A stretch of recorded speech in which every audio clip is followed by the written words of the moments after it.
এই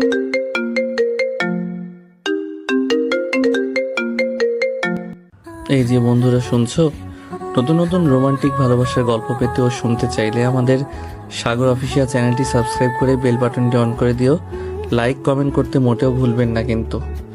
ধন্যবাদ সবাইকে। সকালে ঘুমিয়ে আছি, হঠাৎ আমার দম যেন বন্ধ হয়ে আসছে। তাই চোখ খুলে তাকিয়ে দেখি রাইসা আমার নাক টিপে ধরে আছে। রাইসার হাত সরিয়ে বললাম, আপনি তুমি আমার নাক টিপে ধরলে কেন? রাইসার বয়স মাত্র 5 বছর। তোমাকে সকাল থেকে ডাকছি, তুমি উঠছো না কেন? এত সকাল সকাল কেন ডাকছো? আব্বু তোমাকে ঘুম থেকে উঠিয়ে দিতে বলছে। ঠিক আছে আপনি তুমি বসো, আমি ফ্রেশ হয়ে আসছি। ঠিক আছে। তারপর বিছানা থেকে নেমে ওয়াশরুমে ঢুকে গেলাম। ফ্রেশ হয়ে রাইসাকে নিয়ে নিচে চলে আসলাম।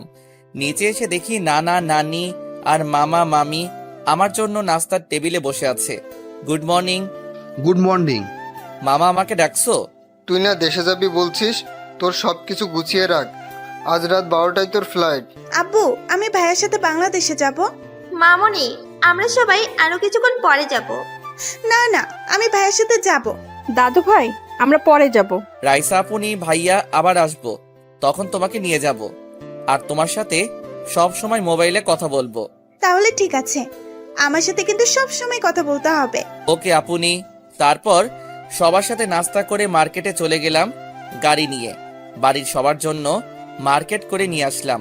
নানা নানি মামা মামি রাইসা, তাদের জন্য মার্কেট করে নিয়ে আসলাম। তারপর মার্কেট থেকে বেরিয়ে রাইসার জন্য চকলেট আর আইসক্রিম নিয়ে বাসায় চলে আসলাম। বাসায় এসে সবারটা সবাইকে বুঝিয়ে দিলাম। তারা বলেছে আমি তাদের জন্য এগুলো কেন নিয়ে আসলাম। তারপর আমি রুমে এসে দেখি বুড়ি মানে রাইসা বিছানায় শুয়ে মোবাইলে গেমস খেলতে আছে। আমাকে দেখে বিছানায় নেমে দৌড়ে এসে জড়িয়ে ধরলো। ভাইয়া, আমার চকলেট আইসক্রিম কোথায়? আমি কি আমার বুড়ির এগুলো না এনে পারি? এই নাও। তুমি আমার লক্ষ্মী ভাইয়া। দেখতে দেখতে এখন আমি এয়ারপোর্ট আছি। মামা মামি নানা নানি আর রাইসা সবাই এয়ারপোর্টে এসেছে, তারা আমাকে এগিয়ে দেওয়ার জন্য। আপনাদের একটা কথা বলতে ভুলে গেছি, আমি যে বাড়িতে যাচ্ছি এটা আব্বু আম্মু কেউ জানে না।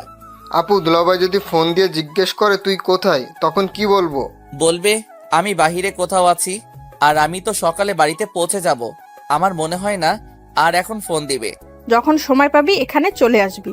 তোকে ছাড়া কিছু ভালো লাগে না, তুই বাসায় থাকলে অনেক ভালো লাগে। বাংলাদেশে গিয়ে এই বুড়ো নানাকে আবার ভুলে যাস না। এই নানা ভাই, তোমার কাছে আমার বউকে রেখে যাচ্ছি। যদি আমার বউয়ের কিছু হয় তোমার খবর করে ছাড়বো। বউ মানে নানির কথা বলছি। ঠিক আছে মামি, আমি গেলাম।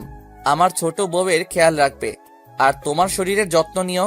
ঠিক আছে, তুমি তো তোমার শরীরের যন্ত্র নিয়ে যাও। বুড়ি, তোমার আম্মুর কথা সব সময় শুনবে, বেশি দুষ্টুমি করো না। ভাইয়া, তোমার সাথে ফোনে কথা। ঠিক আছে ভাইয়া। তারপর সবার কাছ থেকে বিদায় নিয়ে ভিতরে ঢুকে গেলাম। সবার চোখে পানি। আসবে না কেন? ছোটকাল থেকে তো তাদের কাছে বড় হয়েছি, আমার চোখে 2 ফোঁটা পানি পড়ল। এয়ারপোর্টের ভিতরে সব কাজ শেষ করে বিমানে গিয়ে বসলাম। 20 মিনিট পর বিমান বাংলাদেশের উদ্দেশ্যে উড়ে গেল। তাহলে এবার চলুন পরিচয়টা দিয়ে দেই। এতক্ষণ তো বকবক করে গেছি, আমাকে সবাই চিনেন। তারপর বলি, আমি রাসেল, লেখাপড়া শেষ করেছি কিছুদিন হয়েছে। আমার পরিবারের জনসংখ্যা 5 জন। আমি, আব্বু আম্মু, ভাইয়া ভাবি। বড় ভাইয়ার বিয়ের সময় ছিলাম না, কারণ ওই সময় আমার গুরুত্বপূর্ণ একটা পরীক্ষা ছিল। ভাবিকে ছবিতে দেখেছি, মাশাআল্লাহ অনেক সুন্দর। আমার সাথে ফোনে কথা হয়। ভাবি একটু মজার লোক। তো যাই হোক, আব্বু আর ভাইয়া নিজেদের ব্যবসা বাণিজ্য সামলায়। বাংলাদেশের কোটিপতিদের মধ্যে আমার বাবা একজন। এবার বাবার বিষয়টা খুলে বলি। আমার বাবার পরিবারের লোক একটা সড়ক দুর্ঘটনায় মারা যায়। তারপর বাবা পুরো এতিম হয়ে যায়। তারপর বাবা বাড়িটা রেখে বাকি সবকিছু বিক্রি করে দেয়। এরপর আব্বু আমেরিকা চলে আসে। আমেরিকা এসে নানার কোম্পানিতে চাকরি দেয়। আস্তে আস্তে নানার কাছে আব্বুকে অনেক ভালো লাগে, কারণ আব্বু নিজের কোম্পানির মতো কাজ করে। এরপর নানা সিদ্ধান্ত নেয় তার বড় মেয়ে মানে আম্মুর সাথে আব্বুর বিয়ে দেয়। এইভাবে দেখতে দেখতে তাদের সংসার ভালো চলতে লাগলো, আর নানার কোম্পানি আরো বড় হয়ে গেল। তারপর আব্বু সিদ্ধান্ত নেয় তিনি বাংলাদেশে ব্যবসা করবে। তারপর আমার যখন 10 বছর তখন আব্বু বড় ভাইয়াকে নিয়ে বাংলাদেশ চলে যায়, আমাকে আমেরিকা রেখে যায়। আমি এখানে থেকে পড়াশোনা করছি। আব্বু আম্মু আর ভাইয়া যাওয়ার 2 বছর পর আমি বাংলাদেশে গেছি। আব্বু আম্মুর সাথে কিছুদিন থেকে চলে আসবো, কিন্তু বাংলাদেশে আমার ভালো লাগে না, তাই 7-8 দিন থেকে আমেরিকা চলে আসি। বাংলাদেশ এয়ারপোর্টে এসে বিমান ল্যান্ড করলো। তারপর বিমান থেকে নেমে ঘড়ির দিকে তাকিয়ে দেখি সকাল 7টা বেজে গেছে। আমার আসার কথা আব্বু শুনলে গাড়ি পাঠিয়ে দিত, কিন্তু তাদের সারপ্রাইজ দিব বলে বলি নাই। বাহিরে আসলাম, এসে একটা ট্যাক্সি নিয়ে বাসায় যেতে লাগলাম। বাংলাদেশ আগের থেকে অনেক উন্নত হয়ে গেছে। আগে যখন আসছি তখন ভালো লাগে নাই, কিন্তু এখন অনেক ভালো লাগছে। হঠাৎ রাস্তার পাশে তাকিয়ে দেখি একটা মেয়ে গাড়ির সাথে হেলান দিয়ে সিগারেট টানছে। মেয়েটার চেহারা ঠিকভাবে দেখছি না। হঠাৎ একটা ছেলে আসলো বাইক নিয়ে। মেয়েটা বাইকে উঠে ছেলেটার সাথে যেতে লাগলো। তারপর মেয়েটা চারপাশে তাকালো। আমি মেয়েটার চেহারা দেখে একদম মুগ্ধ হয়ে গেলাম। এটা কোনো মেয়ে না, একটা পরী। মেয়েটাকে দেখতে অনেক সুন্দর। বাংলাদেশেও এত সুন্দর মেয়ে আছে আগে তো জানতাম না। কিন্তু মেয়েটার একটা জিনিস ভালো লাগে নাই, সেটা হলো সে ছেলেদের মতো শার্ট প্যান্ট পরে আর সিগারেট টানে। তো যাই হোক, মেয়েটা চলে গেল ছেলেটার সাথে। প্রায় 1 ঘন্টা পর ট্যাক্সি বাড়ির সামনে এসে থামলো। আমি ট্যাক্সি থেকে নেমে ভাড়া দিয়ে দিলাম। আসার সময় মামা বাংলাদেশি টাকা 50,000 দিল। আমি জিনিসগুলো নিয়ে বাসার ভিতরে যেতেই দারোয়ান আমাকে আটকে দিল। কোথায় যাচ্ছেন আর কাকে চান? জি, আমি এই বাড়ির মালিকের ছোট ছেলে। আমাকে আপনার পাগল মনে হয়? কেন? স্যারের ছোট ছেলে আমেরিকা থেকে, সে যদি আসতো তাহলে স্যার আমাকে আগে থেকে বলে রাখতো। আপনার স্যারের ছোট ছেলেকে কখনো দেখেছেন? জি না। তাহলে আপনি তাকে চিনবেন কেমন করে? ঠিক আছে, আমি প্রমাণ দেখাচ্ছি। তারপর মোবাইল বের করে পরিবারের সবার সাথে ছবি দেখালাম এবং আমার কার্ড দেখালাম। তখন দারোয়ান বলল, সরি স্যার, আমার ভুল হয়ে গেছে, আমি আপনাকে চিনতে পারি নাই। কোনো সমস্যা নেই। আর একটা কথা, আমাকে স্যার নয়, নাম ধরে ডাকবেন। আমি আপনার ছেলের মতো। তুমি পুরো স্যার আর জীবনের মতো। ঠিক আছে, আমি ভিতরে গেলাম। আমার হাতে জিনিসগুলো দাও, আমি নিয়ে যাচ্ছি। ঠিক আছে, চলুন। দরজার সামনে এসে কলিং বেল চাপ দিলাম। তারপর ভাবি এসে দরজা খুলে দিল। আমাকে দেখে এক দৌড়ে ভিতরে ঢুকে গেল। মানে কিছু বুঝলাম না। দারোয়ান চাচা জিনিসগুলো ভিতরে রেখে বাহিরে চলে গেল। হঠাৎ আম্মু এসে আমাকে জড়িয়ে ধরলো। কেমন আছিস বাবা? তুই আসবি, আমাদেরকে বলবি না কেন? আর তোর মামা মামি তো আমাদের বলে নাই।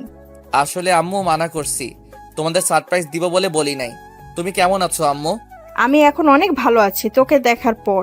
তা ভাইয়া আব্বু কোথায়? আর ভাবি আমাকে দেখে দৌড়ে পালালো কেন? তোর আব্বু আর জীবন সকালে অফিসে চলে গেছে, অফিসে কি যেন গুরুত্বপূর্ণ কাজ আছে। ও, তা ভাবি আমাকে দেখে দৌড়ে পালালো কেন? হয়তো তোকে দেখে লজ্জা পেয়েছে। আমাকে দেখে লজ্জা পাওয়ার কি আছে? আমি তো ওনার ছোট ভাইয়ের মতো। আস্তে আস্তে কথা বলতে বলতে ঠিক হয়ে যাবে, তুই রুমে যা। আমি কোন রুমে যাব? তোর যে রুম ভালো লাগে ওই রুমে যা। তারপর আমি একটা রুমে চলে আসলাম। রুমে এসে ওয়াশরুমে ঢুকে ফ্রেশ হয়ে নিচে চলে আসলাম। নিচে এসে দেখি আম্মু আর ভাবি টেবিলে নাস্তা দিচ্ছে।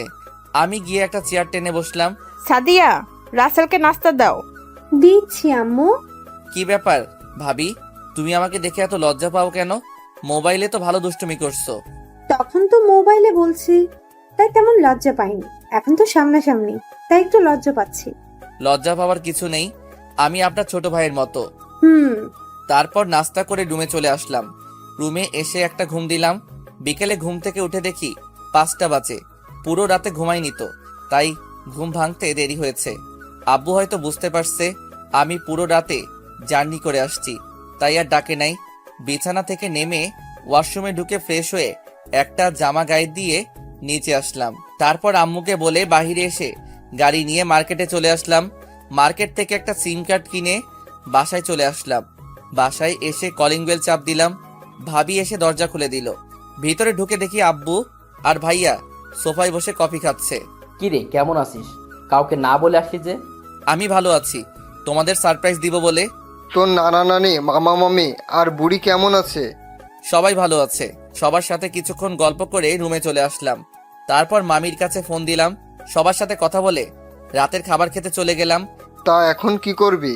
এখন আমি কিছু করব না, আগে পুরো বাংলাদেশ ঘুরে দেখব। তারপর ভাইয়ার সাথে অফিস দেখাশোনা করব। তোর যেটা ভালো মনে হয় করিস। রাতের খাবার খেয়ে রুমে এসে কিছুক্ষণ মোবাইল টিপে ঘুমিয়ে গেলাম। সকালে ঘুম থেকে উঠে ফ্রেশ হয়ে সবার সাথে নাস্তা করে বাহিরে চলে আসলাম। আসার সময় গাড়ি নিয়ে আসি নাই, রিক্সা নিয়ে ঘুরতে লাগলাম। হঠাৎ দেখি একটা ছেলে রাস্তার পাশে মাথা নিচু করে বসে আছে। আমি রিক্সা থামিয়ে ছেলেটার কাছে গেলাম। আপনি এভাবে রাস্তার পাশে বসে আছেন কেন? আমি যে অফিসে চাকরি করতাম সেই অফিসের বস আমাকে অন্য লোকের কথাই ভুল বুঝে অফিস থেকে বের করে দিয়েছে।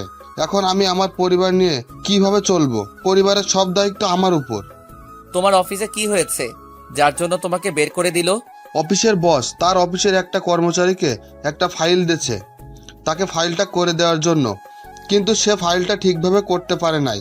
পরে সে আমার নাম বলেছে যে আমি নাকি তার ফাইলটি রেডি করে দিচ্ছি। পরে বস আমাকে ডেকে নিয়ে নানা ধরনের কথা শুনিয়ে অফিস থেকে বের করে দিল। তোমার নাম কি আর তোমার পরিবারে কে আছে? আমার নাম আকাশ। পরিবারে 2 বোন 2 ভাই। বোন আর ভাই আমার ছোট। এক বোন ইন্টার প্রথম বর্ষে পড়ে, আর এক বোন ক্লাস 9-এ পড়ে, আর ছোট ভাই মাদ্রাসায় পড়ে। ঠিক আছে, আমি তোমাকে চাকরি দিব, তোমার কোনো টেনশন নেই। তুমি রহমান কোম্পানির নাম শুনেছো? জি শুনেছি, আর কোম্পানিটা তো অনেক বড়। আমার মতো ছেলেকে ওই কোম্পানিতে চাকরি দিবে। তুমি জানো ওই কোম্পানির মালিকের ছোট ছেলে আমি, রাসেল চৌধুরী। তুমি অফিসে যাওয়ার পর দারোয়ান কিছু বললে আমার এই কার্ডটা দেখাবে, তাহলে আর কিছু বলবে না। আপনাকে কি বলে ধন্যবাদ দিব? আপনি আমার অনেক বড় উপকার করলেন। আপনি না তুমি, আর অফিসে নিজের মতো কাজ করবে।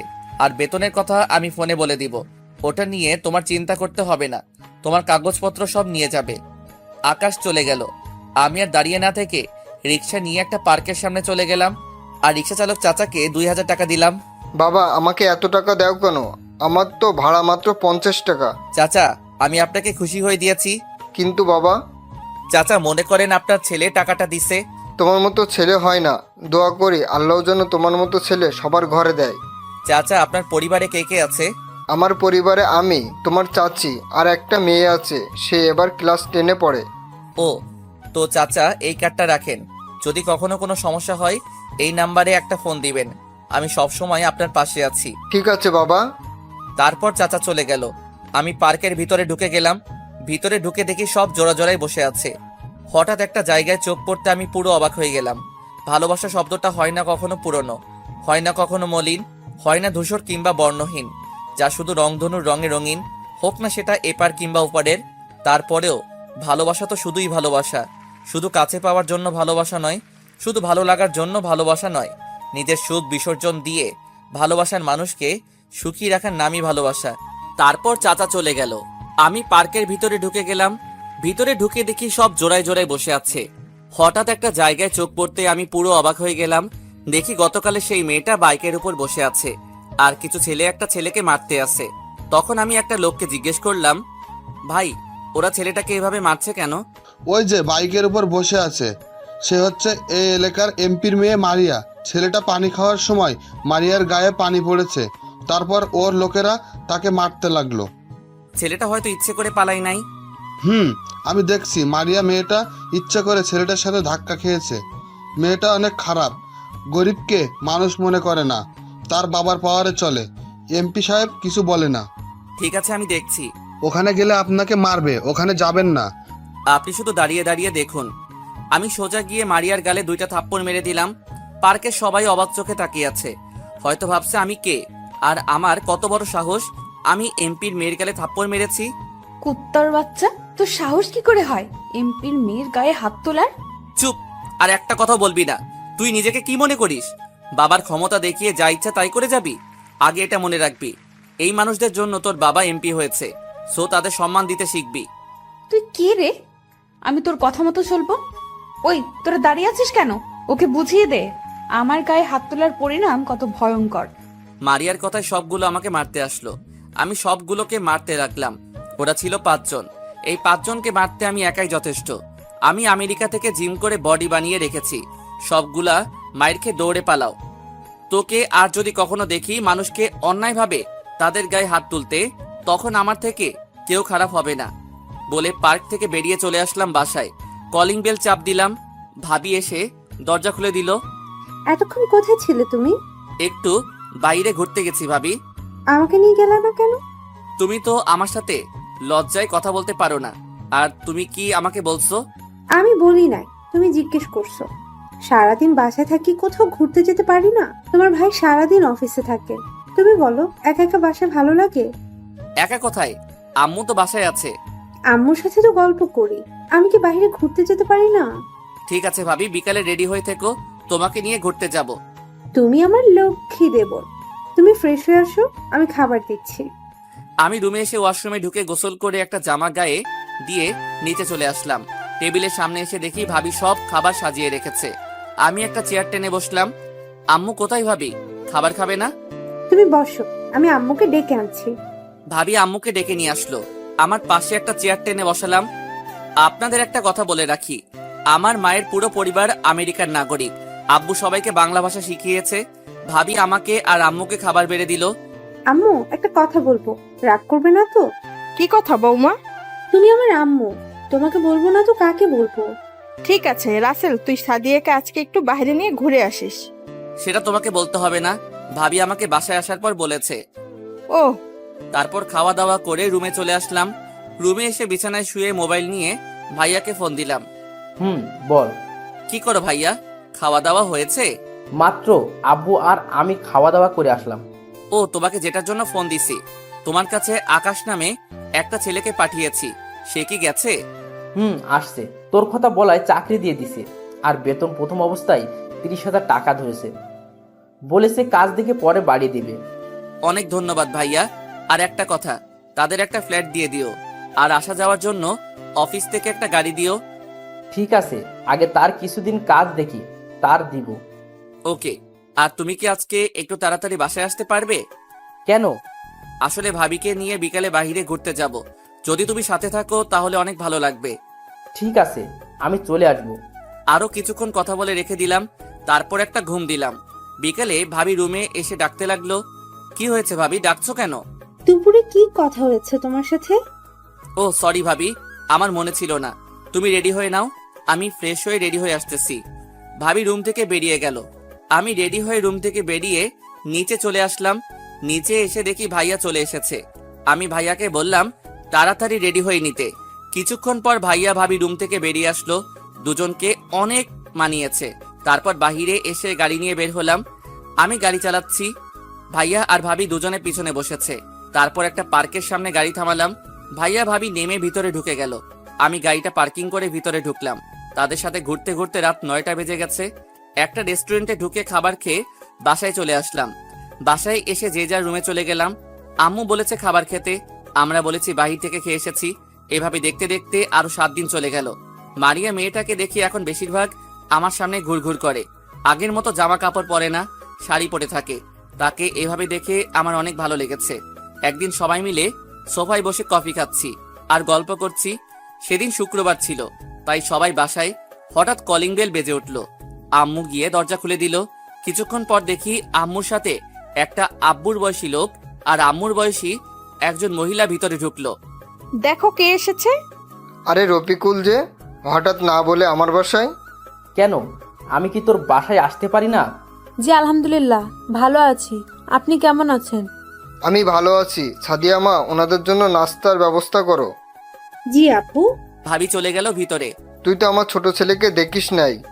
এ হচ্ছে আমার ছোট ছেলে রাসেল, আর রাসেল ও হচ্ছে আমার ছোটবেলার বন্ধু রফিকুল। রফিকুল বর্তমানে এই এলাকার এমপি। আসসালামু আলাইকুম, কেমন আছেন আঙ্কেল? আলহামদুলিল্লাহ, আমি ভালো আছি। তুমি কেমন আছো? আমিও ভালো আছি। আব্বু তোমরা কথা বলো, আমি একটু বাহিরে গেলাম। ঠিক আছে, যাও। আমি আর কোনো কথা না বলে বাহিরে চলে আসলাম। আর ওইদিকে রহমান, তোর কাছে একটা জিনিস চাইবো, তুই দিবি? দেবার মতো হলে অবশ্যই দিব। বল কি চাস? তোর ছোট ছেলেকে আমার মেয়ের সাথে বিয়ে দিবি? আমার মেয়েটা তোর ছোট ছেলেকে দেখে পছন্দ করে ফেলেছে। সে বলছে তোর ছোট ছেলের সাথে যদি তার বিয়ে না হয় তাহলে সে কিছু একটা করে বসবে। তুই তো জানিস মারিয়া আমার একমাত্র মেয়ে, তার কিছু হয়ে গেলে আমি কাকে নিয়ে বাঁচবো? এটা তো খুশির কথা, তোর মেয়ে আমার ঘরের বউ হয়ে আসবে। আমার কোনো অমত নেই। রাসেলের মা, তুমি কি বলো? তুমি যেহেতু রাজি, আমি কি রাজি না হয়ে পারি? আর ওনারা তো বাহিরের কেউ নয়, এখানে মানা করার কি আছে? তুই আমার অনেক বড় উপকার করলি। আপনাদের এই ঋণ কখনো শোধ করতে পারবো না। ঋণ শোধ করতে হবে না, মাইয়াকে ঘরের বউ না সাদের মতো নিজের মেয়ের মতো রাখবো। আমরা কালকে তোর বাসায় গিয়ে বিয়ের তারিখ ঠিক করে আসব। আব্বু, রাসেল এর মতামত নেওয়ার দরকার না? তাকে না জানিয়ে রাজি হওয়া কি ঠিক হবে?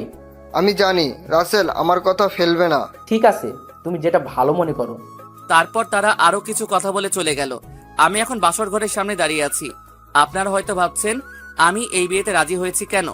আসলে এই 7 দিনে মারিয়ার চলাফেরা, তার পরিবর্তন, মানুষের সাথে ভালো ব্যবহার করা, এসব দেখে আমার অনেক ভালো লেগেছে।